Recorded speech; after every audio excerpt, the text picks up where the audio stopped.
sa lahat. Grade 12 student natagpo ang patay sa lodging house sa Toledo City sa Cebu.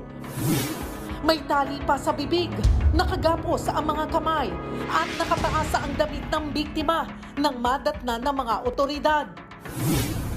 Nasa pool naman sa CCTV ang lalaking sinasabing huling kasama ng dalaga. Itinuturing na siyang suspect sa pagpatay. Ang iba pang detalye sa krimeng yan, abangan dito sa Frontline Pilipinas. Live mula sa himpilan ng News 5. Simulan na ang balitaan dito sa Frontline Pilipinas. Magandang gabi Pilipinas, ika-23 araw ng Setyembre, taong 2024. Kasamang buong pwersa ng News 5. Narito na mga po ang frontline na balita. Dating Mayor Alice Go inilipat na sa Pasig City Jail para sa kasong qualified human trafficking.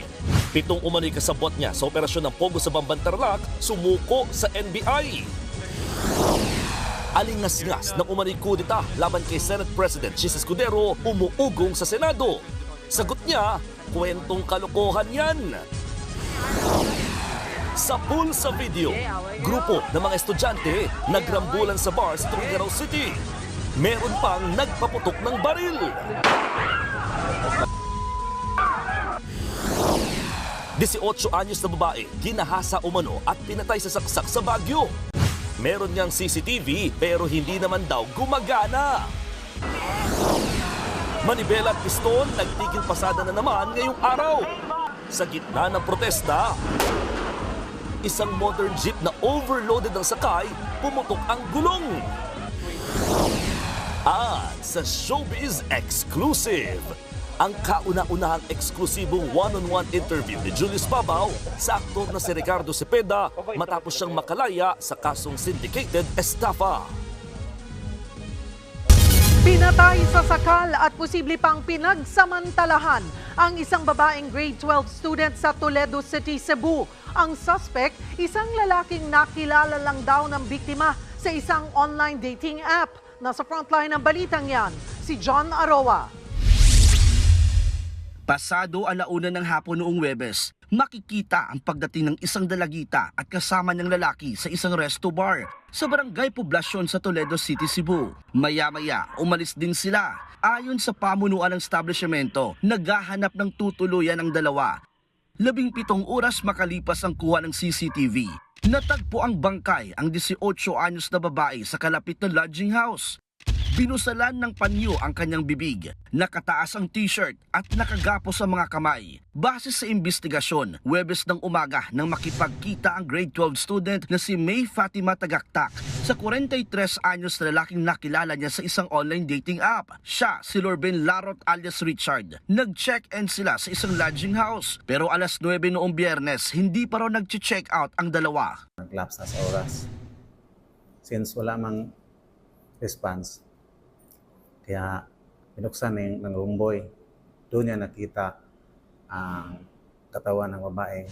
Sa mga oras na yun, wala na si Richard sa kwarto. Ang masakla pa, posibleng peresahang nakipagtalik ang suspect kay Fatima. Talagang pinipirsa talaga niya yung bata kasi tinalian yung baba niya ng handkerchief at saka ginapos pa. So, talagang walang kalaban-laban yung bata. Kawawa talaga yung bata. Namatay sa sakal ang biktima base sa kanyang death certificate. Labis naman ang hinagpis ng ama ni Fatima. Kwento niya, nagpaalam lang na magpa-practice sa eskwelahan ng anak pero hindi na siya umuwi. Nag-post pa raw siya online na nawawala ang anak kaya laking gulat niya nang malaman ang sinapit nito. Sakit iplanungol sir kay Karo. Pinagdait ko rin anak ko sir. Bawal na kita na ko ako anak ito sa plenarya na naghigda ko na kinabuhi. Dagdag pa ni Tatay Albino, ikinuwento ni Fatima ang nakilalang lalaki. Nagpakilala raw itong seaman at nangakong bibilhan ng cellphone ng anak para makipagkita. Pero hindi raw nila alam na makikipagkita ang anak sa suspect noong araw na yun. Kung gusto ko mong pakit ako nung tawa, pag na ako, pag yung picture, ako tanaw. Karon ano na di po matag og picture sir now, dagway niya. Kalori na cellphone pag video call mo aron makita ko sa dagway na. Di gyapon si video call. Sa ngayon, tinutugis na ang suspect na pag-alamang residente rin siya ng Barangay Balacanas, Villanueva, Misamis Oriental. Iniimbestigahan na rin kung sangkot ang suspect sa pagpatay sa Misamis Oriental, kung saan pinagtataga o mano niya ang kanyang sariling ama. Mahaharap sa kasong murder si Richard. Nagbabalita mula sa Frontline, John Arua, News 5. Posible ring ginahasa ang isa pang babaeng 18 anyos sa Baguio. Tinatad siya ng saksak sa leeg at dibdib hanggang malagutan ng hininga. Nasa frontline na balitang yan, si Brian Basa. Walang saplot at tadtad ng saksak sa leeg at dibdib. Ganito nang dinatnan ng kanyang mga kapitbahay ang isang 18 anyos na customer service agent sa loob ng inuupahan niyang bahay sa Baguio City noong September 19. Ayon sa mga kapitbahay, isang buwan pa lang na naninirahan sa lugar ang biktima. Huli siyang nakita ng mga ito noong September 17. Hindi ko na siya nakita kasi twice po yan bumibili sa store. Ngayon bandang alas 6, nagdaan po ako dyan, patay po yung ilaw. 20 hours ago, naka-online siya. Sabi ko nga po, imposible hindi to mag-open.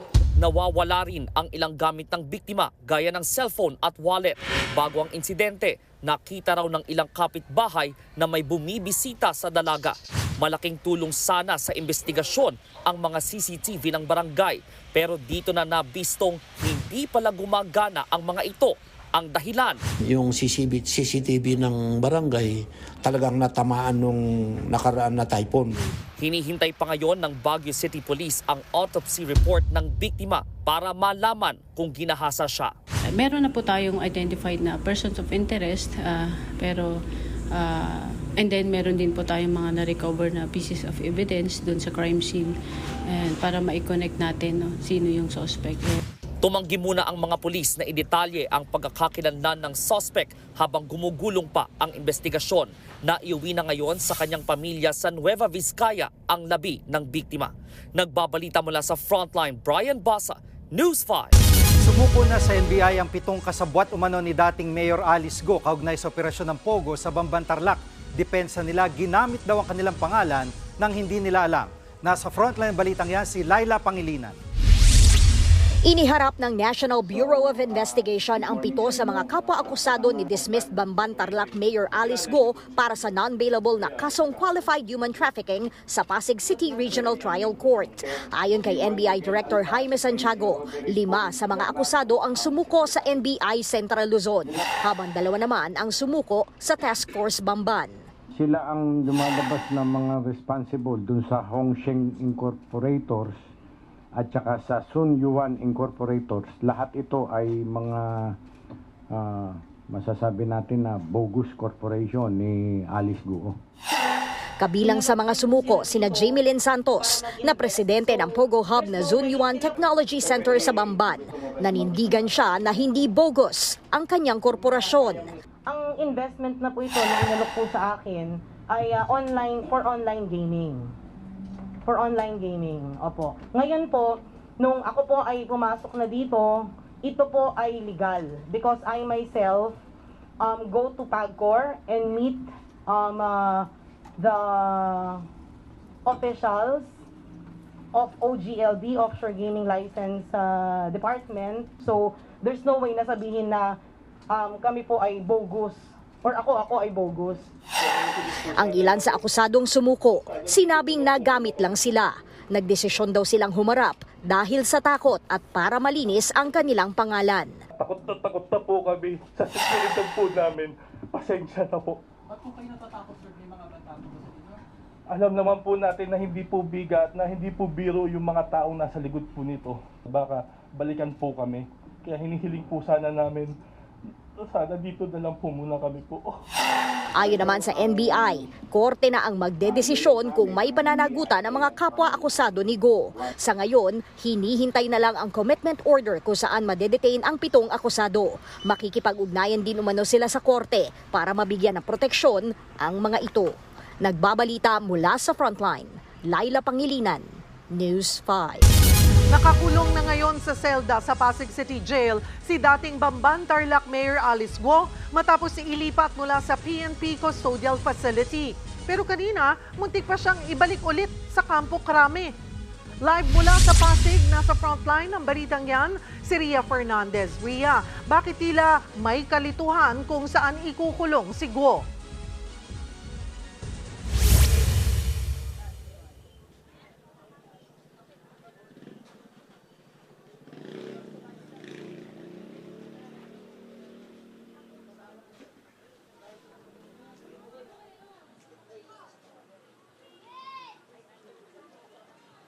Cheryl, tama ka dyan, tila nagkaroon ng kalituhan kanina nang maglabas ng kautusan ng Pasig RTC na wag mo nang ituloy ang paglilipat kay Alice Guo dito sa Pasig City Jail dahil may nakabinbin pa nga siyang motion na manatili sa PNP Custodial Facility Center. Pero dahil nailipat na nga dito sa piitan kaninang umaga, nilinaw ng korte na moot o wala ng bisa ang naturang kautusan. Alas 9 kaninang umaga, ibinyahe si dating Bamban-Tarlac Mayor Alice Guo mula PNP Custodial Center sa Campo Crame para ilipat sa Pasig City Jail Female Dormitory. Alinsunod dito sa commitment order ng Pasig RTC Branch 167 para sa non-bailable na kasong qualified human trafficking. Gaya ng dati, mahigpit pa rin ang seguridad ng mga pulis. Pagpasok ni Guo ng Pasig City Jail, naka-Kevlar helmet siya at balot na balot habang pinalilibutan ng mga pulis. Pagkatapos niyan, pinasuot na siya ng dilaw na pang-inmate na t-shirt ng BJMP. Kinunan din siya ng mugshot pero binlur na ng PNP ang mukha ni Guo nang ibigay sa media ang mga litrato. Naka-face mask din ang dating alkalde sa loob ng Pasig City Jail dahil sa hinihinalang lung infection na nakita sa kanyang medical exam sa PNP General Hospital bago siya ilipat kaninang umaga. Dahil dyan, pansamantalang ibinukod si Guo kasama ang 3 pang detainee na nagpapagiling sa tuberculosis. Isinailalim din siya sa test para malaman kung may TB siya. As a policy kasi, paulit-ulit naming sinasabi, no VIP treatment. And kapag in-isolate namin yan, hindi ba parang it sends a message of VIP? Ayaw po namin ng ganun. Kaya gusto namin malaman na today kung may infection ba talaga. Lumabas naman sa test na negatibo sa tuberculosis si Guo. Agad siyang inilipat sa cell number 3 bilang ika-44 na inmate nito. Siyam lamang ang orihinal na kapasidad ng cell number 3 pero sa kasalukuyan higit 4 na po na raw ang nagsisiksikan dito.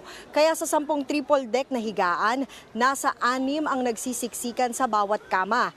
Ang iba, nagtitiis na lamang sa malamig na sahig. Sa gitna ng paglilipat kay Guo, bigla namang naglabas ng utos ang Pasig RTC na wag munang ituloy ang paglipat sa kanya sa Pasig City Jail. Dahil yan sa mosyon ng kanyang kampo na manatili muna siya sa PNP Custodial Center dahil sa umano'y banta sa kanyang buhay. Kasi considering we filed our urgent motion to transfer her detention to PNP Custodial because of her threats. So nakaset for hearing siya on September 27 on Friday together or simultaneous with the arraignment. That is why as of today we will be coordinating first with the authorities. Dahil inilipat na nga si Guo sa Pasig City Jail, naglabas ng panibagong desisyon ng korte kanina na moot o wala ng bisa ang kautusan na wag munang ituloy ang transfer ng dating alkalde sa nasabing piitan. Hindi na rin tuloy ang sanay hearing sa mosyon ng kampo ni Guo na manatili ang dating alkalde sa PNP Custodial Center. Nauna namang tiniyak ng BJMP na ligtas si Guo sa loob ng Pasig City Jail. Karamihan naman sa mga kaso ng mga inmate doon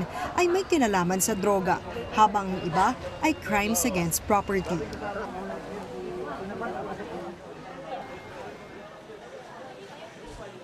Cheryl, pinahintulutan si Guo na maisama sa kanyang piitan ng ilang mga piling libro pero yung iba niyang mga gamit ay kinumpiska na at pinauuwi na sa kanyang mga abogado. Samantala, kinumpirma naman ng BJMP na dadalo bukas sa pagdinig ng Senado si Guo alinsunod sa kautusan ng korte. Cheryl? Maraming salamat, Ria Fernandez. Pawang chismis lang daw ang bali-balitang isang dating PNP chief ang tumulong kay dating Mayor Alice Guo para makatakas ng bansa. Ayon na yan mismo kay PAGCOR official Raul Villanueva na siya rin unang nagsiwalat ng impormasyon sa Senado. Pero matatanda ang sinabi rin noon ni Villanueva na hindi pa naman ito verified.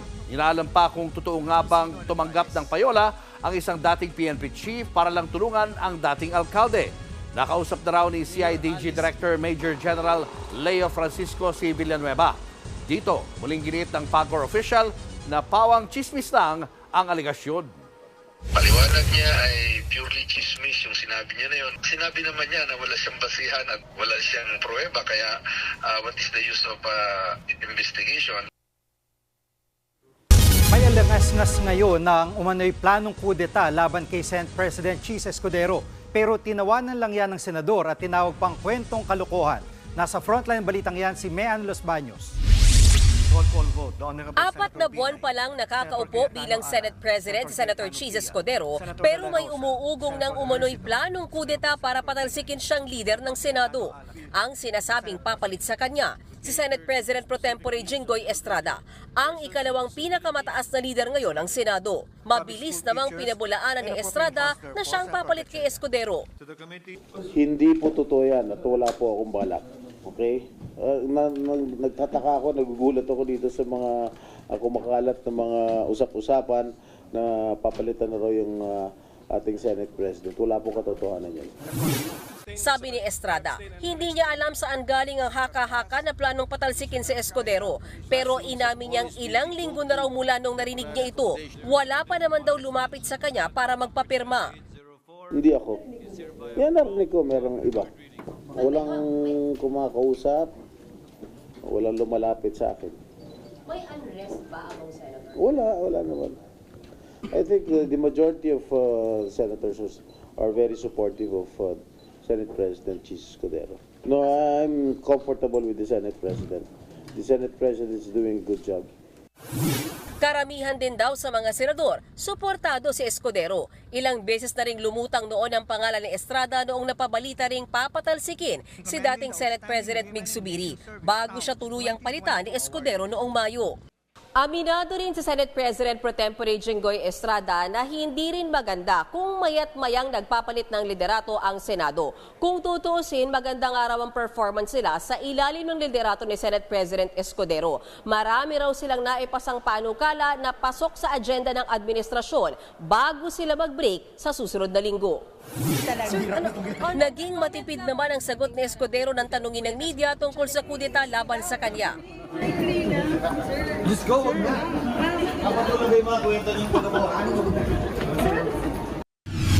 Sa isang pahayag naman ay pinadala niya sa News 5, tinawanan lang ni Escudero ang umano'y kudeta laban sa kanya. Bakit daw siya magkukomento sa chismis lang mula sa mga hindi kilalang source? Dagdag pa niya, naglilingkod lang siya at ibang opisyal ng Senado hanggat gusto ng mayorya.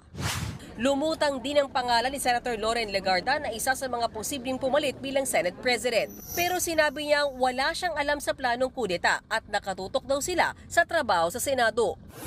Isa pang sinasabing may kinalaman umano sa pagpapatalsik kay Escudero ay si Senator Cynthia Villar. Pero pinabulaanan niyang may kinalaman siya rito. Si Senator Bato de la Rosa naman na bahagi ng mayorya, natanong din kung alam niya ang planong kudeta. Kung attempts against SP Escudero, meron ba, sir? Meron, sir? Ginugulo yung buhay namin dito. Kami. Tahimik yung buhay namin dito. So wala, sir? Wala pong walang nagpaikot, preso? Tanungin mo sila kung sinong source niya. Nagbabalita mula sa Frontline, Mean Los Baños, News 5. Dinala na sa Cebu ang BRP Teresa Magbanwa at 2 pang barko ng Philippine Coast Guard para kumpunihin matapos mapinsala sa panghaharas ng China. Habang ginagawa yan, may pinadala ng bagong barko ang Pilipinas para magbantay sa Escoda Shoal. Nasa frontline ng balitang yan, Simon Gualvez. Posible raw abutin ng 2 hanggang 3 buwan ng gagawing repair sa BRP Teresa Magbanwa matapos mabutas sa tagiliran at masira ang ilang bahagi nito dahil sa panggigit-git at pamabangga ng China Coast Guard noong Agosto. Ayon sa Philippine Coast Guard, mula sa Puerto Princesa City sa Palawan, dadalhin sa Danao, Cebu ang barko para doon ayusin. Bukod sa Magbanwa, doon din ipapagawa ang 2 pang patrol vessels ng PCG na nasira rin ng China habang nagpapatrolya sa West Philippine Sea noong nakaraang buwan. Itong mga shipbuilders natin, napaka-capable nito. In fact, marami na silang ginawang mga barko na ginagamit sa ibang bansa. Tiwala tayo na magagampanan nila ng maayos yung pag-repair nitong Teresa Magbanwa at saka pa yung ibang mga barko nating na pinsala doon sa engagement with China sa West Philippine Sea. Paglilinaw ng PCG, walang gagastusin ng gobyerno sa gagawing repair sa BRP Teresa Magbanwa dahil sasagutin daw ito ng kontraktor na gumawa ng barko. Ang alam ko, under warranty pa siya. Kung tama yung pagkaalam ko, wala pa siyang babayaran. At sasagutin pa nung Mitsubishi, yung company na gumawa sa kanya. Abril nang unang i-deploy sa Escoda Shoal ang BRP Teresa Magbanwa dahil sa pag-aligid ng mga barko ng China roon. Halos 5 buwan silang namalagi sa bahura hanggang sa mapilitang umuwi dahil sa masamang panahon, limitadong pagkain at tubig at ilang crew na kinailangan ng dalhin sa ospital. Ayon naman sa National Maritime Council o NMC, may bagong barko na pinadala na para magbantay sa Escoda Shoal. Hindi ko nasasabihin kung ito ay isang coastal vessel o ito ay Philippine Navy vessel. But ang pinaka-importante dito, again, agam-agam ng ating mga kababayan, bakit walang kapalit? Meron tayong kapalit. Sa ngayon, wala pang ibinibigay na detalye ang NMC, Militar o Coast Guard kung ilang barko ang pinadala at kung nakarating na nga ba ito sa Escoda Shoal. Pero ayon sa Coast Guard, wala naman sila nababalitaan na hinaharas na ito ng China. Base sa huling monitoring ng Philippine Navy, nasa 65 China Coast Guard vessels, warships at militia vessels pa rin ang nakatambay sa Escoda. Sa dami ng maritime force ng China, aminado ang gobyerno na dihado tayo sa paramihan ng mga barko. Kaya ang National Maritime Council bukas din daw sa mungkahi ni Senator Francis Tolentino na mag-arkila na lang muna ng mga barko sa ibang bansa para may pandagdag puwersa tayo sa West Philippine Sea. Pero pag-aaralan pa raw yan ng maigi. Nagbabalita mula sa Frontline, Mon Gualvez, News 5. Umarangkada na ngayong araw ang tigil pasada ng pinagsalib na puwersa ng grupong Piston at Manibela. Live mula sa Baclaran sa Parañaque, nasa Frontline ng balitang yan si Gerard de la Peña. Gerard, may masasakyan na ba riyan lalo ngayong rush hour? Alam mo, Julius, hanggang ngayon ay nakastrike pa rin ang maraming mga jeepney dito sa Baclaran. At itong mga tigil pasada na ito ay sinabayan ng mga kilos protesta. Isa sa mga kilos protesta na yan ay ginawa sa monumento kung saan nasira mismo ang isang PUV, modern PUV sa harapan ng mga nagpoprotesta. Maagang nagsagawa ng kilos protesta ang mga miyembro ng Piston at Manibela sa monumento sa Caloocan. Sa kasagsagan ng rally, biglang huminto ang isang modern jeep.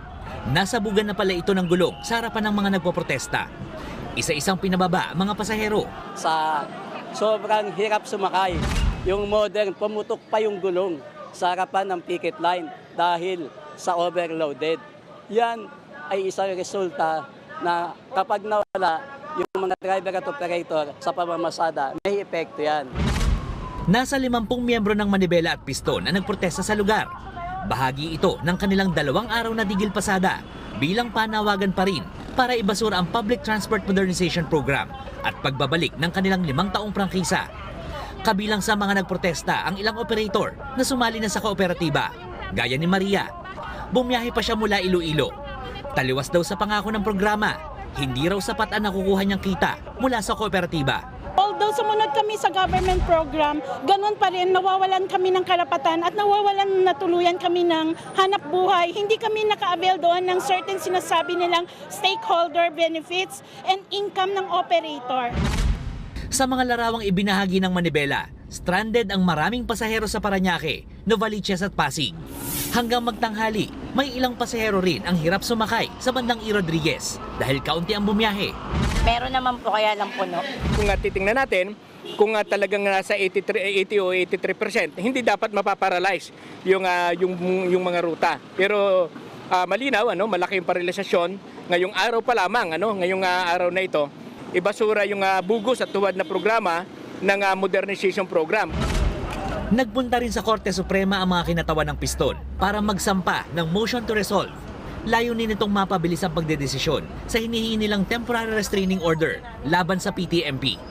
Ang nangyayari po kasi, extend yung DOTR mismo at saka LTFRB. Tapos ito, kamakailan, nung July, na-discover namin, meron silang sariling memorandum circular, number 53. Ang sabi nila, habang itong mga ruta na may low authorized units, meaning ito po yung mga consolidated units, suspendido muna yung polisiya kahit pa after na ng April 2024 na ultimate deadline. So ang lumalabas, tini-TRO ng DOTR at saka ng LTFRB ang mga sarili nila. Nauna nang nabanggit ng Land Transportation Franchising and Regulatory Board na maglalabas sila ng resolusyon kung saan papayagang makasali sa mga kooperatiba ang mga operator na gusto pang humabol sa consolidation.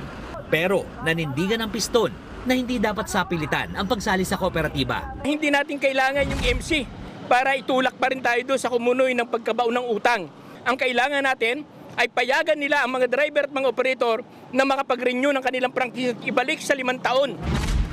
Sa kabila ng panawagan, muling iginiit ng Department of Transportation na tuloy ang modernisasyon. We cannot turn our back to the vast majority of transport groups who understand and subscribe to the Public Transport Modernization Program. The call of Piston and Manibela to scrap the program is non-negotiable. These two groups cannot be allowed to derail the program. Wala rin daw na stranded na pasahero ngayong araw dahil sa transport strike.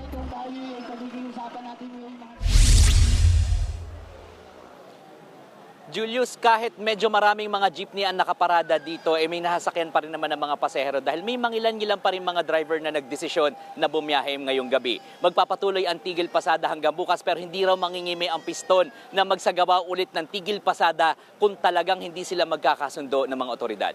Julius. Maraming salamat, Gerard de la Peña. Susunod, daang container ng imported na bigas na nakatenga sa pantalan sa Maynila, sinadya nga bang ipitin? Magna Carta para sa mga Pilipinong seafarer isinabatas na. At Frontline Showbiz Exclusive, abangan ang unang interview ni Ricardo Cepeda matapos makalaya sa kulungan. Abangan na ang lahat ng yan sa pagbabalik ng Frontline Pilipinas.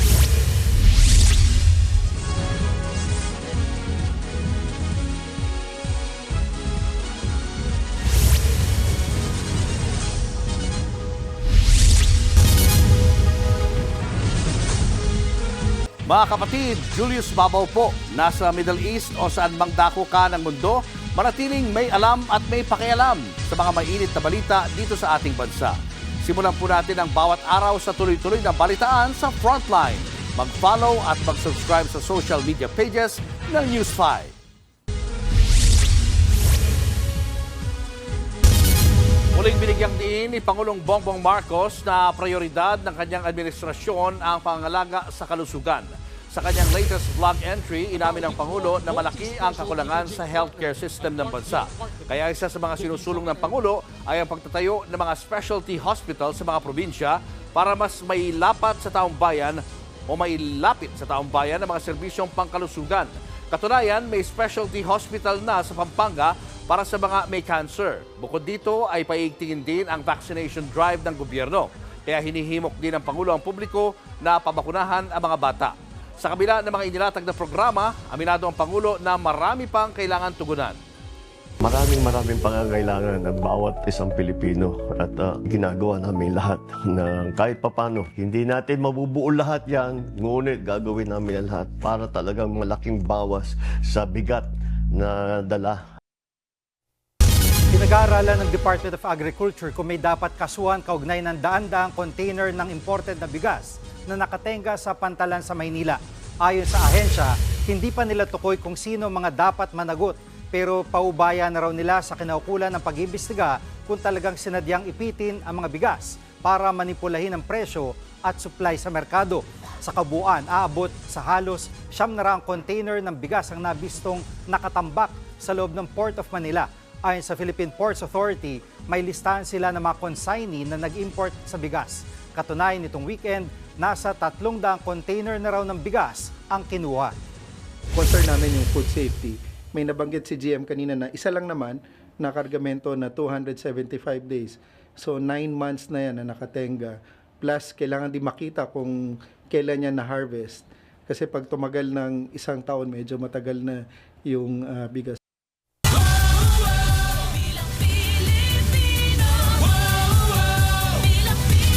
Dinalaan na ng Philippine National pulis ang mga opisyal at tauhan nito na iwasang magpagamit sa mga politiko sa nalalapit na filing ng Certificate of Candidacy o COC sa Oktubre.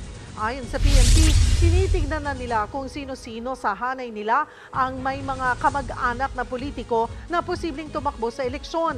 Binalaan na kasi ni PNP Chief General Romel Marbil ang mga pulis na maging neutral o patas sa eleksyon. Idaraos ang filing ng COC simula October 1 hanggang October 8. Bilang paghahanda, nagdesisyon din ang PNP na bawiin ang mga pulis na tumatayong security escort sa ilang pribadong individual. Ito ay para maiwasan ang anumang impluensya o harassment sa panahon ng eleksyon. The instruction and directive was given by our Chief PNP reminding not only our commanders on the ground but all PNP officers to refrain from politicking at as a standard operational procedure, SOP po yan, doon sa mga pulis po natin na may mga kamag-anak po, mga relatives o mga kakilala po na tatakbo doon sa kanilang place of assignment.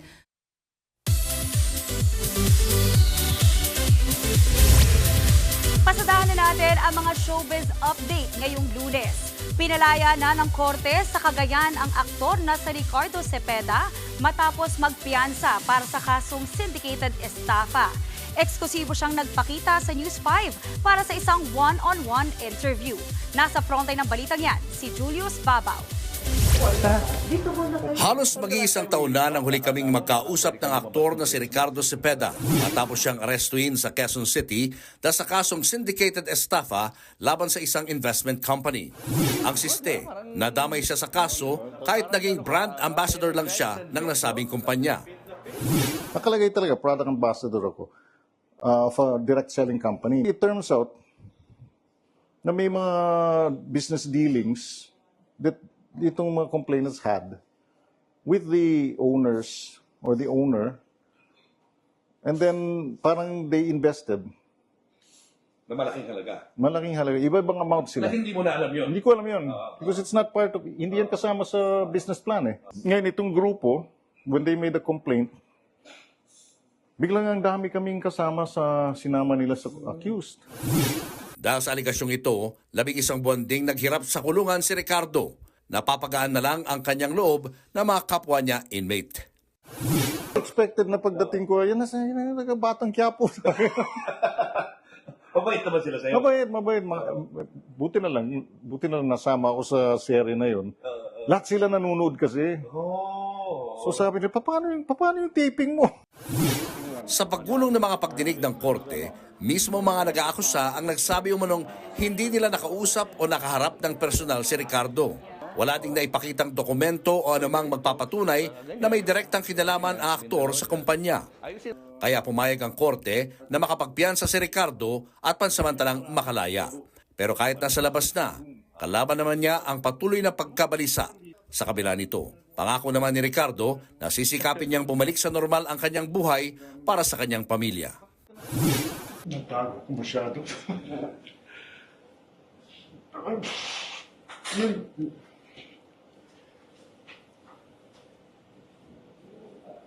My biggest worry was sila. How they would be able to take all the stress, all the negativity. Alam ko naniniwala sila. I would always try to assure them that don't worry about me, I'm okay. And it's just so nice to see that they were able to do it so very well. Thank you so much. Thank you, all of you. Sa isa namang press conference kanina, kinumpirma ni Ricardo ang kanyang pagbabalik sa nangungunang programa sa bansa na Batang Quiapo. Nakatakda namang maglabas ng mga naglalakihang pelikula ang film giant na Regal Entertainment. Kasama na riyan ang much-awaited horror film na Untold na pagbibidahan ng Regal Baby at Lavender Fields lead star na si Jody Santa Maria. Nasa frontline ng balitang yan, si MJ Marfori. Teka, Miss Ha, sandali lang. Huwag ang nanay ko. Jody, is that you?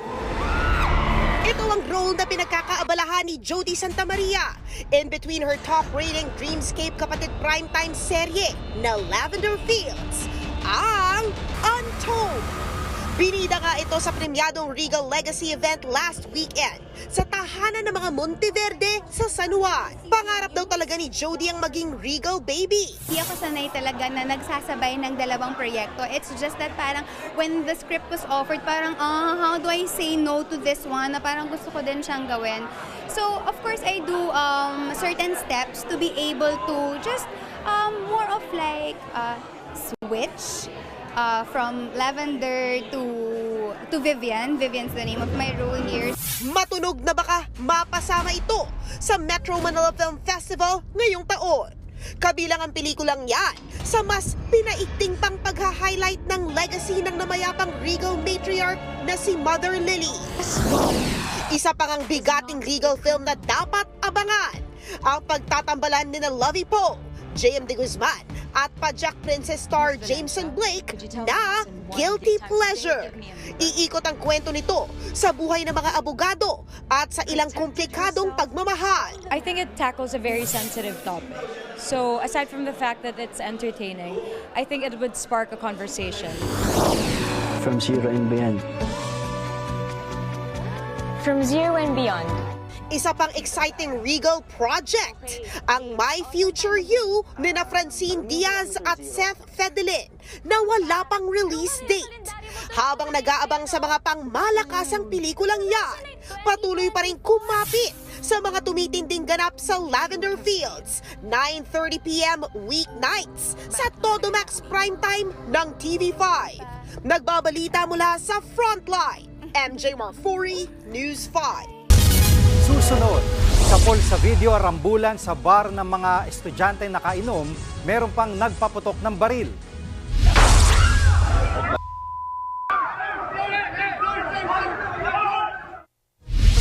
Mahigit 60 capsule na naglalaman ng hinihinalang cocaine nakita sa loob ng katawan ng isang babae sa South Africa. At lalaking hindi nagbayad ng subway ticket at may dala pang kutsilyo, pinagbabaril ng manlaban sa mga pulis sa New York sa Amerika. Yan at iba pa sa pagbabalik ng Frontline Pilipinas.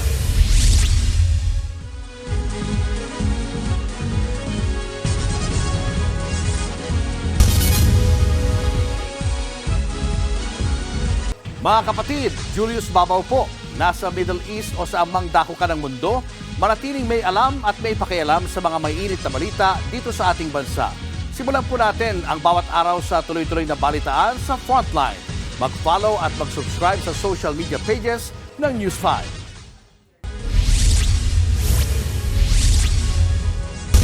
Arestadong 7 estudyanteng sangkot sa rambulan sa isang bar sa Tuguegarao City. Sa pulpas sa video palitan ng suntok ng 2 grupo ng kabataan nung Sabado hanggang sa rumesponde sa insidente ang pulis na tiyuhin ng isa sa mga sangkot at nagpaputok pa ng baril.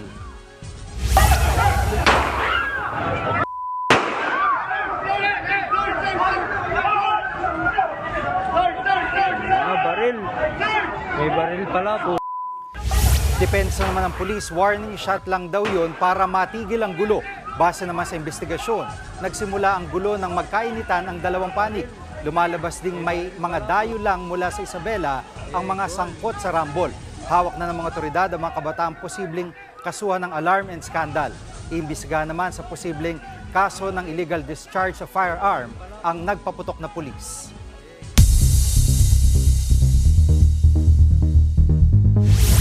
Bistado ang isang drug mule o yung taong may dalang droga sa Johannesburg, South Africa. Na-detect ang mga yan mula sa babaeng 30 taong gulang na nagtangkang lumusot sa OR Tambo Airport. Galing siyang Sao Paulo, Brazil. May nagtip sa mga pulis tungkol sa suspect. Kaya sa pamamagitan ng x-ray, nakita sa tiyan ang napakaraming capsule. Dinala siya sa ospital at sumailalim sa medication para mailabas ang mga kontrabando. 63 ang nakuha sa kanya. Susuriin pa ito para malaman kung totoo nga bang cocaine. Kasalukuyan namang nakakulong ang babae. Kabilang sa iniimbestigahan ay kung sangkot ba siya sa mas malaking sindikato. Sa New York naman, sa Amerika, iniimbestigahan ang sinasabing labis na puwersa ng mga pulis na rumesponde sa isang lalaking may kutsilyo sa subway. Sa kuha ng body cam, makikitang kinokompronta ng mga pulis ang lalaking yan. Bukod kasi sa hindi siya nagbayad ng ticket, nabistong may dala siyang kutsilyo. Kinukumpiska ito ng mga pulis pero nagmatigas ang lalaki at dumiretso ng pasok sa tren. Hinabol siya ng mga pulis saka tinaser pero wala yang talab. Hanggang sa lumabas ng tren ang lalaki at hinabol ng kutsilyo ang isa sa mga pulis. Dito na siya pinagbabaril. Yun nga lang, bukod sa lalaki ay sugatan din ang isang pulis at 2 pasahero. Git naman ng NYPD. Pinoprotektahan lang nila ang kanilang mga sarili at mga pasahero. Susunod, viral video ng isang isla sa Palawan na biglang binalot ng ulap, inulan at nagka-rainbow pa. Ipinaliwanag ng Pag-asa. Tutok lang mga kapatid, magbabalik pa ang Frontline Pilipinas.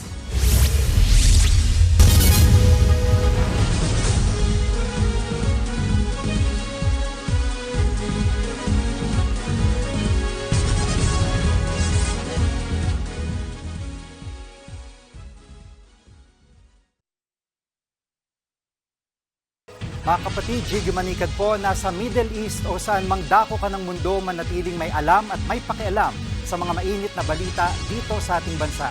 Simulan natin ang bawat araw sa tuloy-tuloy na balitaan sa Frontline.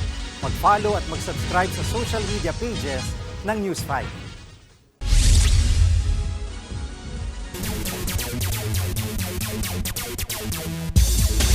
What's up mga kapatid? Nakalusot ang NLEX Road Warriors kontra Barangay Ginebra in overtime 103-99 para ma-secure ang huling quarterfinal slot sa Group B ng ongoing PBA Governors Cup. Dalawa lang alamang ng NLEX with 3 minutes left nang magpakawala ng crucial 3-point basket si import Daquan Jones para ma-secure na ang panalo. Mainit buong laro ang rest back ng NLEX na nagpakawala ng 44 big points. Hindi naging sapat ng 26 points and 12 rebounds ni Justin Brownlee na kinailangan magpahinga sa overtime dahil sa cramps. Akyat sa 5-5 ang record ng Road Warriors at mag-a-advance sa quarters habang bumaba sa 6-4 ang Ginebra. Makakatapat nila ang kanilang rivals Meralco Bolts sa next round. Sa kabilang laro, matatapos ng number 1 ang TNT Tropang Giga sa Pool A pagkatapos ng elimination round dahil sa kanilang 99-79 win kontra Northport Batang Pier. 5 lang lamang nila papasok ng 4th quarter pero dahil sa kanilang 9-0 start sa final kanto, nakuha nilang momentum at hindi na ito pinakawalan. Nakuha nila ang panalo nang wala si Ronde Hollis Jefferson at nag-step up si Poy Eram na may 17 points and 13 rebounds.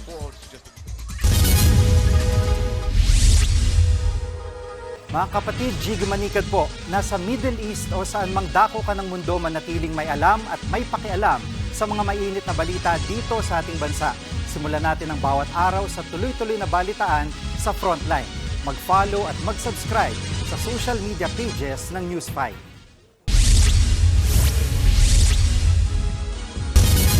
Sa pulse video, ang pambihirang phenomenon kung saan binalot na makapal na ulap ang isang bundok sa El Nido, Palawan. Pagpasdan ng bundok na yan na unti-unting tinakpan na makapal na ulap na may kasamang ulan. Mapapansin din ang isang rainbow o bahaghari. Ayon sa Pag-asa, isa yung microburst o yung paglubog ng hangin sa tubig. Nangyayari yan kapag may thunderstorm o yung may ulang kasamang kulog. Hindi rin malawak ang sakop ng microburst at isang lugar lang ang sakop nito. Paalala ng Pag-asa, delikado at mapinsala ang ganitong uri ng weather phenomenon. Nagdadala rin po ito ng mga malalakas na hangin, malakas na ulan, and also may mga associated po na lightning. Pwede po rin silang matamaan po ng kidlat. Yung within dito po sa area po ng El Nido is yung environmental condition niya is conducive sa dito po sa nangyaring formation po nung thunderstorm na nagko-cause po ng microburst.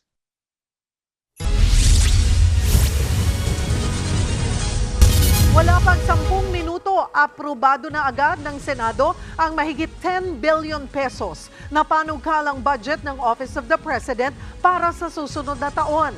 Ayon kay Executive Secretary Lucas Bersamin, bagamat mas mababa ng 1.88% ang hinihingi nilang budget, sapat na raw ito para magampanan nila ang kanilang trabaho. 10.506 billion pesos ang kabuuang budget ng Office of the President para sa 2025. Kahit may tapyas sa budget, itutuloy pa rin daw ng Pangulo ang kanyang mga nakalinyang aktibidad kasama na ang pagbisita sa ibang bansa na makakalikha ng mga trabaho. Dagdag na budget para sa 2025 ang hirit ng mga ahensyang humarap sa Senate Finance Committee ngayong araw. Nasa frontline ng balitang yan si Mean Los Baños. Halos 1 bilyong piso ang inihirit na dagdag na pondo ng Office of the Ombudsman para sa 2025. Higit kalahating bilyong piso dyan ay para sa pag-hire o pagkuha ng mga dagdag na abogado. 400 million pesos naman ang kailangan para magtayo ng satellite offices. 18 million pesos sa pampasweldo sa dagdag na non-legal employees. Ang mga ito raw ang nakikitang solusyon ni Ombudsman Samuel Martires para tugunan ang pagkaantala ng mga kasong isinasampa sa kanila. The office has decided to merge the fact-finding investigation as well as the preliminary investigation, create additional bureaus, and hire additional lawyers. Right now, we're filling up some vacancies. This, I hope, will address this problem of inordinate delay. Sa budget hearing sa Senado ay giniit ni Martires na karaniwang nadidismiss ang isang kaso dahil sa tagal ng investigasyon. Katunayan, umaabot sa 2 hanggang 3 taon bago makumpleto ang investigasyon nila sa isang kaso ng paglabag sa Anti-Graft and Corrupt Practices Act.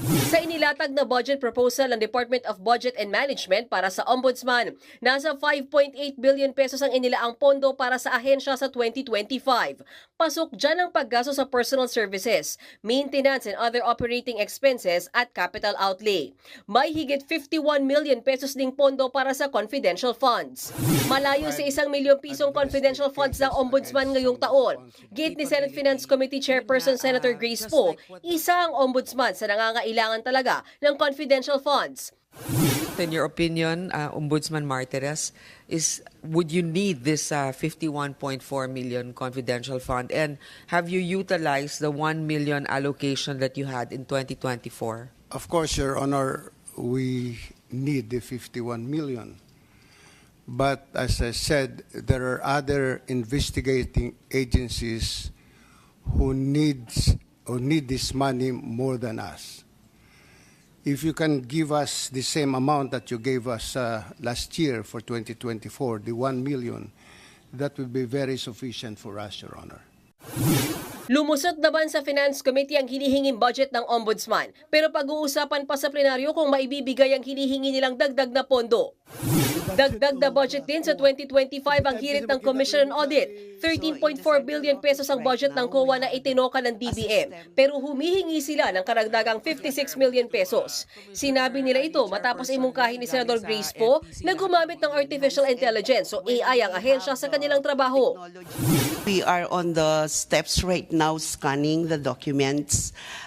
We are still in the process of exploring the AI technology. And in fact, the Mikael project that was not included in the budget, ito po yung konsepto that we're trying to work on. Sa huli, lumusot din sa komite ng Senado ang hinihinging budget ng COA, pero pag-uusapan pa raw kung ibibigay ang hinihingi nilang dagdag na pondo. Nagbabalita mula sa Frontline, Mean Los Baños, News 5. No-show na naman si Vice President Sara Duterte sa pagdinig sana ng panukalang budget ng Office of the Vice President sa plenaryo kanina. Pati ang ibang kinatawan ng kanyang opisina, hindi rin sumipot kaya may ultimatum na ang Kamara. Nasa frontline ng balitang yan si Marian Enriquez. Sara Duterte! Sinalubong ng mga rallyista ang muli sanang pagharap ni Vice President Sara Duterte sa budget deliberation ng Office of the Vice President sa Kamara kanina. Panawagan nila, i-impeach na ang bise. Pero sa loob ng batasan, unang sasalang dapat sa plenaryo kanina ang pondo ng OVP. Pero gaya ng ikalawang pagdinig ng House Committee on Appropriations kamakailan, no-show na naman si VP Sara at ang ibang opisyal ng kanyang opisina. Kaya si Minority Leader Nonoy Libanan dismayado, lalo't wala naman daw pinadalang written authorization at explanation ang pag-absent ng Vice Presidente. Nagtatanong pa rin kami, nasaan po ang ating Vice President? Kasi kanina naka-schedule po kami sa 10 o'clock at walang magandang explanation. Sa kabuuan, 9 na ahensya ang nakalinyang sumalang sa budget deliberation sa plenaryo ngayong araw. Kung wala pa rin kinatawa ng OVP hanggang matapos ang sesyon ngayong gabi, mapipilitan na naman ang mga kongresista na i-defer ulit ang pondo ng OVP. Nagpadala lang ng sulat si Vice President Sara Duterte dated September 11 kay OVP budget sponsor Congressman Zia Alonto Adyong na sinasabing naipasa na nila ang mga kailangang dokumento kaugnay ng kanilang 2025 budget proposal. Ipinauubayan na raw nila sa Kamara ang kanilang budget para sa susunod na taon, bagay na hindi umubra sa minorya. Ayon sa liderato ng Kamara, sa Miyerkules, September 25 na nila target ipasa ang mahigit 6 trillion pesos na proposed budget sa susunod na taon. Kapag hindi pa rin nagpadala ng kinatawan ang OVP hanggang sa Miyerkules, mayorya na ang magpapasya kung magkano ang ilalaang budget sa opisina ni VP Sara sa susunod na taon. Matatandaang nauna nang nagrekomenda ang House Appropriations Committee na tapyasan ng 1.3 billion pesos ang budget ng OVP mula sa dating higit 2 billion pesos. Sa ngayon, nasa higit 730 million pesos lang ang balak nilang isumiting proposed budget ng OVP sa plenaryo. Nagbabalita mula sa Frontline, Marian Enriquez, News 5. Nilagdaan na ni Pangulong Bongbong Marcos ang Magna Carta para sa Pinoy seafarers. Pero ang ilang maritime school may iniindang panibagong problema. Nasa frontline ng balitang niya, si Maricel Halili. Araw-araw, ganito kahaba ang pila sa Calao, Maynila. Sila ang mga gustong makasampa o magtrabaho sa barko bilang seafarers. Kung ikukumpara kasi sa ibang trabaho, mas malaki ang sasahurin sa posisyong yan. Pero hindi rin maikakaila na mapanganib ang profesyong ito. Gaya na lang ng mga tripulanteng Pinoy sa Red Sea na inatake ng rebelding Houthi noong Hunyo.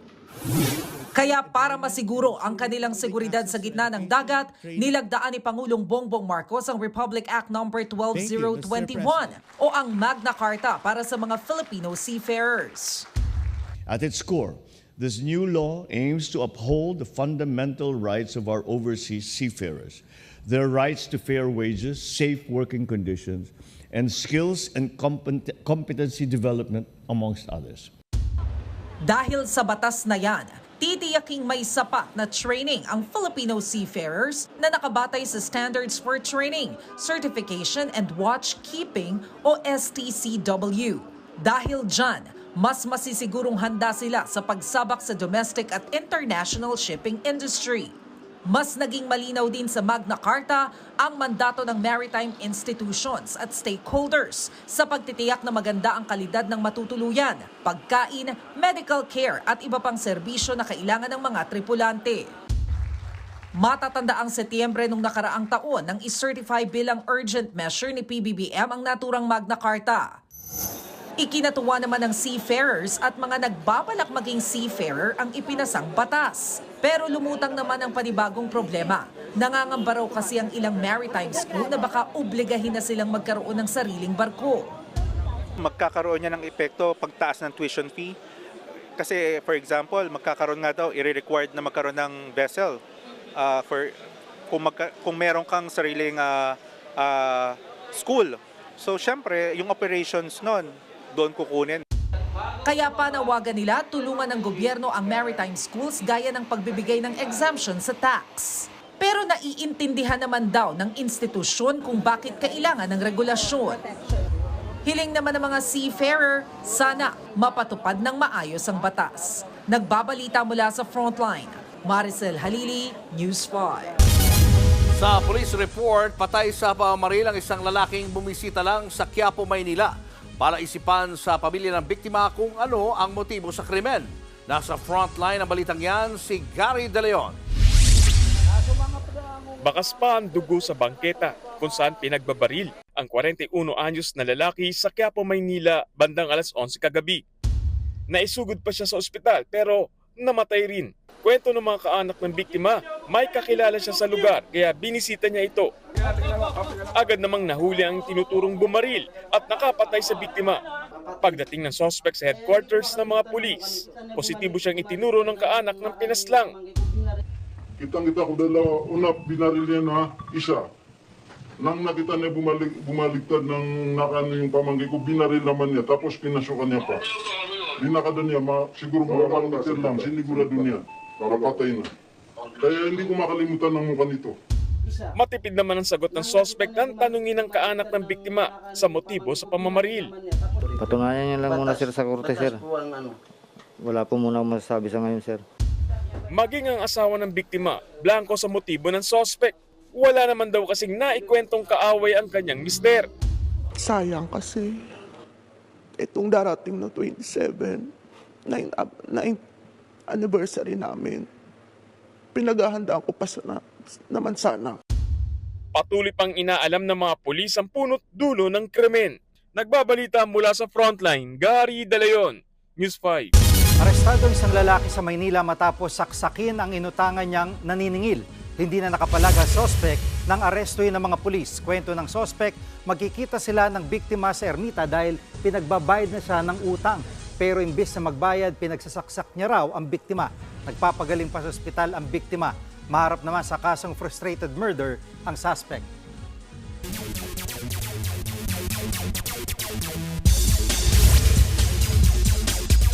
Mga kapatid, successful ang naging depensa ni Pinoy boxing champ Melvin Jerusalem at kanyang-kanya pa din ang WBC minimum weight title.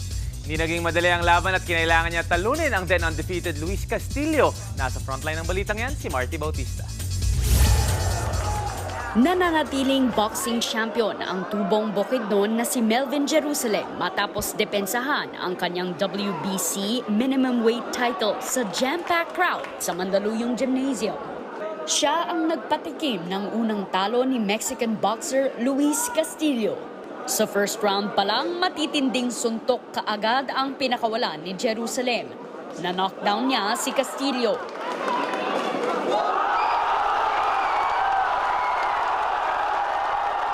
Pero muling bumangon ang Mexicano at lumaban. Umabot ng hanggang sa round 12 ang bakbakan. Pero nanatiling dominante si Jerusalem hanggang sa maipanalo ang laban via unanimous decision. Kahit halos kontrolado niya ang laban, tingin daw ni Jerusalem ay may room for improvement pa. May kulang pa sir. Ano yun? Marami pang kulang kasi natamaan tayo ng yung hindi natin malayan, natatamaan na tayo. Dahan-dahan akong natatamaan. Kaya malaki pang kulang sa akin. Bukod kay Jerusalem, nagpakitang gilas din si former world champion Jerwin Ancajas kontra kay Thailand national Sukprased Ponpitak. Gaya ni Jerusalem na knockdown din ni Ancajas ang kalaban sa opening round pa lang.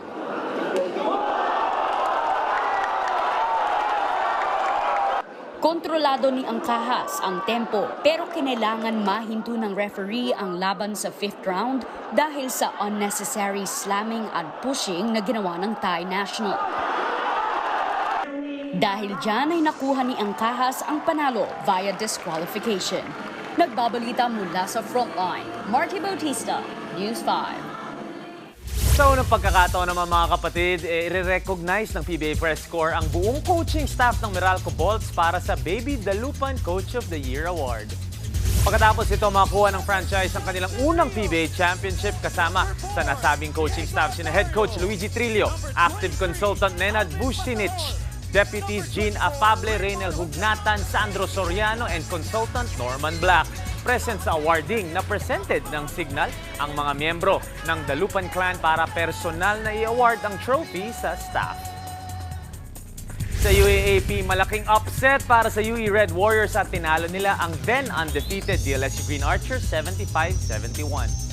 Dahil sa magandang panimula nila sa laro, lamang ang UE ng 17 points pagtapos ng first quarter. Nakahabol pa ang DLSU at binaba ito sa 4 papasok ng halftime. Sagutan ang naganap sa second half at may pagkakataon pa sana ang DLSU matabla ang laro pero hindi na-convert ni reigning MVP Kevin Kiambao ang kanyang free throws. Nanguna para sa Red Warriors si John Abate na nagtala ng 20 points, 5 rebounds habang nagambag ng 18 points si Welo Lingo-Lingo. Kung nabasag ang winning streak ng DLSU, tuloy-tuloy naman ang UP Fighting Maroons. Tinalo nila ang FU Tamaraw 69-58 at in control sila halos buong laro. Balanced offense as usual para sa Maroons sa likod ng 13 points ni Francis Lopez at 11 ni Quentin Milora Brown. At yan ang mga pandi ng Sports News Today. It's your Sports Tito Mikey Reyes. Peace and love.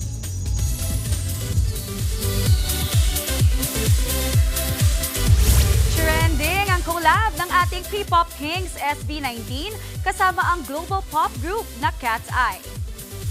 Kahit na wala pang Sina Daniela, Yoonjae at ang ating Pinoy Pride Global Idol na si Sofia. Game na nakihataw sa SB19 hit na Gento. Libu-libong 18s at icons naman ang pumuso sa dance collab na yan. Siyempre, ang ating Mahalima hindi naman nagpahuli sa #Touch Challenge ng Cat's Eye. Ang dance collabs na yan, ginawa ng bumisita sa bansa ang Cat's Eye last week. Sa ibang balita naman, panalo si Miss Universe 2018 Catriona Gray sa kanyang isinampang kasong libel case laban sa showbiz editor at writer ng pahayagang Bulgar. Irenunsyahan mismo ng legal counsel ni Catriona na si Attorney Joji Alonso. Ayon kay Attorney Joji, guilty beyond reasonable doubt ang naging hatol sa Bulgar editor na si Janice Navida at writer na si Melba Laniera. Base sa resolusyon ng Quezon City Regional Trial Court, may sinintensyahan ng pagkakakulong ang mga akusado. Sa opisyal na pahayag naman ni Navida at Laniera, sinabi nilang bilog ang Universe at hindi pa tapos ang laban nila para sa katotohanan. Anila, bahagi na ng buhay ng mga mamahayag ang mga demanda. Maghahain sila ng motion for reconsideration para iapila ang kaso.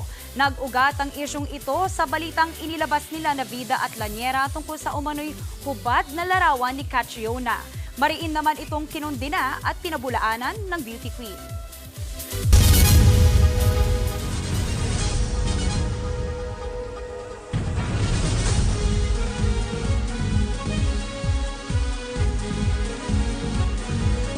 Mga kapatid, Cheryl Cosim po. Nasa Estados Unidos, Canada o saan mang dako ka ng mundo, manatiling may alam at may pakialam sa mga mainit na balita dito sa ating bansa. Simulan natin ang bawat araw sa tuloy-tuloy na balitaan sa Frontline. Mag-follow at mag-subscribe sa social media pages ng News 5.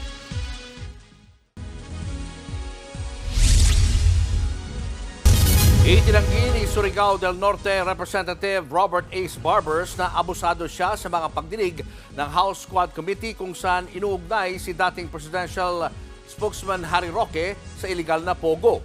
Kasunod yan ang banat sa social media ng misis ni Roque laban kay Barbers. Nasa frontline ng balitang yan si Marian Enriquez. Sa isang Facebook post noong Sabado, tinawag na abusado ng asawa ni dating presidential spokesperson Harry Roque na si Myla, si Surigao del Norte Representative Robert Ace Barbers na nangunguna sa pagdinig ng House Quad Committee. Sinabi ni Myla na inabuso ni Barbers ang kanyang immunity sa libel nang sabihin umano ng kongresista na isa siyang incorporator ng Lucky South 99 ang ni-raid na Pogo Hub sa Porac, Pampanga. Giit ni Myla, walang kahit isang dokumentong nagpapatunay na konektado siya rito. Tungkol naman sa show cause order ng komite laban sa misis ni Roque, sinabi ni Myla na lumipad siya pa Singapore para magpagamot pero hindi raw tinanggap ng Quad Committee ang kanyang medical certificates at hospital records. Banat niya pa kay Barbers, wala siyang karapatang sabihing wasak ang kanyang pamilya. Itinanggi naman ni Barbers ang umunoy pang-aabuso niya sa immunity mula sa libel sa pagdinig ng Quadcom. Kung napanood lang daw ni Myla ang 6 na pagdinig, siya pangaraw ang nagsisilbing rudder na kalmadong pinangungunahan ang mga miyembro ng komite.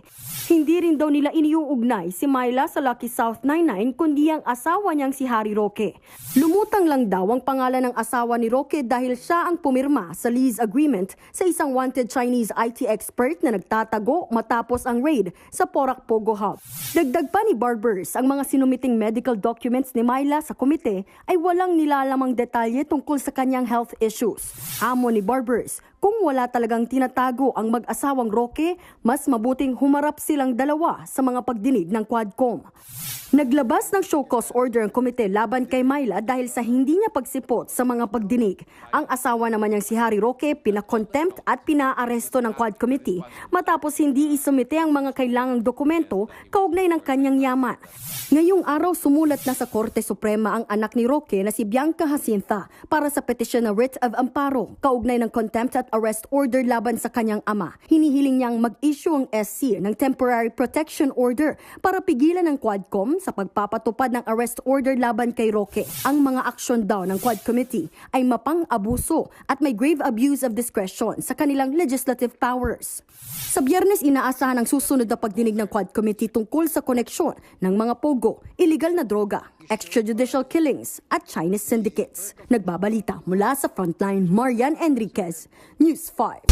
Sa mga kapatid dating motorista, magpakarga na ng gasolina dahil may nakambang taas singil sa presyo ng mga petrolyo simula bukas. Sa anunsyo ng mga oil companies, 1 peso and 10 centavos ang itataas sa presyo ng gasolina kada litro, habang 20 centavos naman ang dagdag sa presyo ng diesel kada litro. Wala namang paggalaw sa presyo ng kerosene ayon sa Department of Energy dahil daw yan sa nagpapatuloy na tensyon sa pagitan ng Hezbollah at Israel at sa interest rate cut ng US Federal Reserve.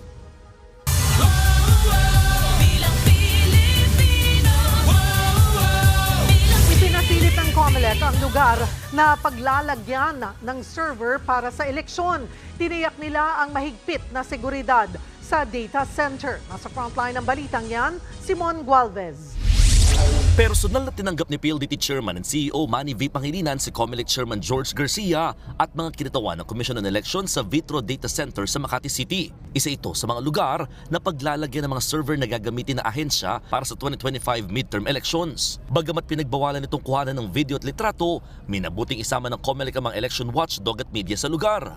Kailangan talaga yun sapagkat ito ay mga servers na andyan yung data, na andyan yung results. Kung sa atin, itong data center, na galing sa presinto, pinapadala sa lahat ng servers yung mga results.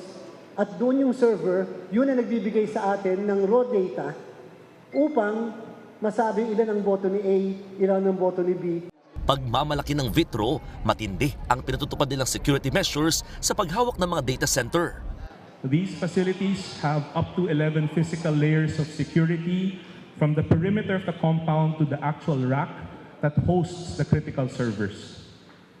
Number 2, it is disaster ready. Katunayan, kaya nga raw nito ang hanggang intensity 8 na lindol. Iwas baha rin daw ang pasilidad. At may mga generators na naka-standby na kaya magpatakbo ng non-stop operation sa loob ng 3 araw kahit magkaroon ng problema sa kuryente.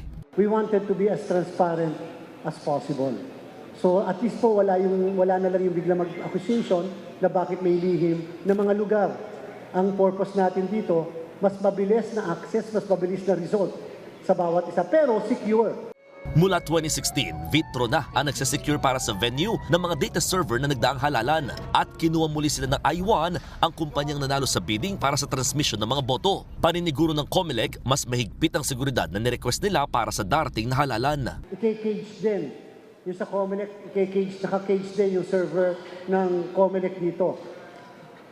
Ngayon, nag-request tayo, i-request namin na may CCTV rin doon mismo sa cage. Samantala, muling nagpaalala ang COMELEC na limitado lamang ang pwedeng isama ng kandidato sa paghahain ng Certificate of Candidacy na magsisimula sa susunod na linggo. Kapag tatakbo ay bilang senador, maaari siya magsama ng 4 na tao, habang ibang kandidato tulad sa party list, mga local candidate, maging para sa Bangsamoro parliamentary elections, 3 ang kasamang pwede. Paliwanag ng komisyon, may mga tanggapan daw kasing maliliit at masisikip lang. Sana nga kahit naman po walang ganung guidance o walang ganung regulasyon ng COMELEC sa pagpa-file ng candidacy, lalo na yung papunta pa lamang doon sa venue, sana naman sumunod lang sa batas trapiko ang ating mga filers, lalong-lalo na yung mga magdadala na napakadaming tao, fiesta atmosphere, may ati-atihan, di na namin kayo kayang pigilan dyan sa bagay na yan. Nagbabalita mula sa Frontline, Mon Gualvez, News 5. Ang Vitro Incorporated ay ang data center arm ng PLDT at ang chairman ng PLDT ay si Manny V. Pangilinan na siya ring chairman ng DP5.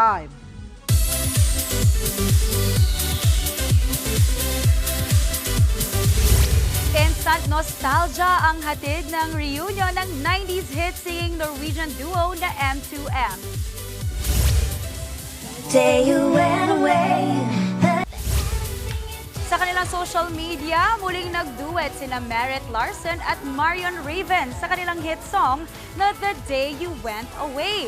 Ang caption pa nila, let's give this story a better ending. 1999 nang mag-debut ang M2M sa kanilang pumatok na single na Don't Say You Love Me. 2002 naman nang magdesisyong maghiwalay ang duo para i-pursue ang kani-kanilang solo career. At yan ang ating showbiz updates ngayong Lunes. Ako po, si Maui David.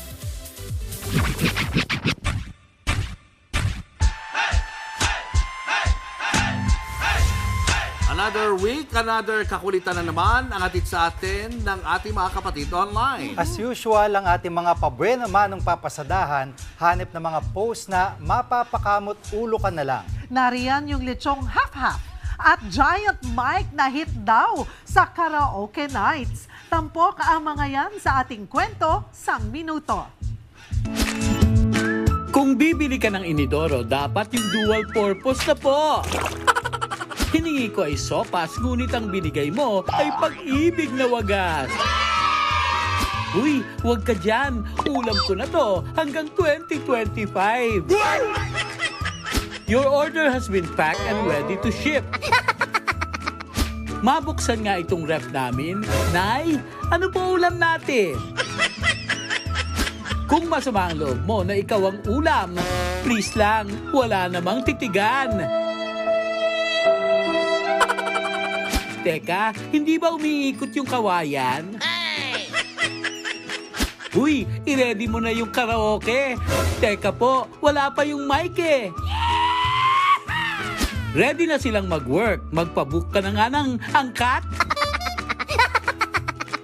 Pagtaas ng presyo, matindi na talaga yung tao. Sa 100 po, nai-stress na. Anong oras ang work mo today? Ako, broken time ang schedule ko. Nagbabalita mula sa frontline. Yung natutulog ka lang pero may sumusundo ng liwanag. Mark Logan, News 5. Oy, handa na natin yung malalaking mic, giant mic. Kasi, saka ba? dahil Christmas na. O, dapat yung half-half lechon. Okay yun. Yung isa well done, yung isa rare. Hintayin namin yung palitsyon mo, ha?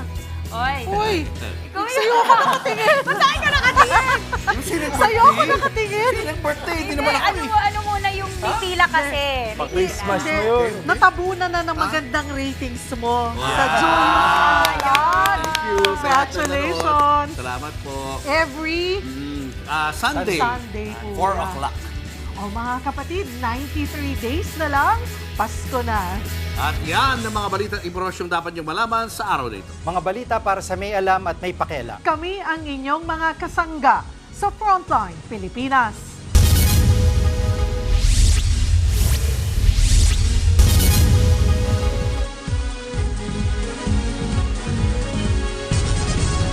Mga kapatid, Cheryl Cosim po. Nasa Estados Unidos, Canada o saan man dako ka ng mundo, manatiling may alam at may pakialam sa mga maiinit na balita dito sa ating bansa. Simulan natin ang bawat araw sa tuloy-tuloy na balitaan sa Frontline. Mag-follow at mag-subscribe sa social media pages ng News 5.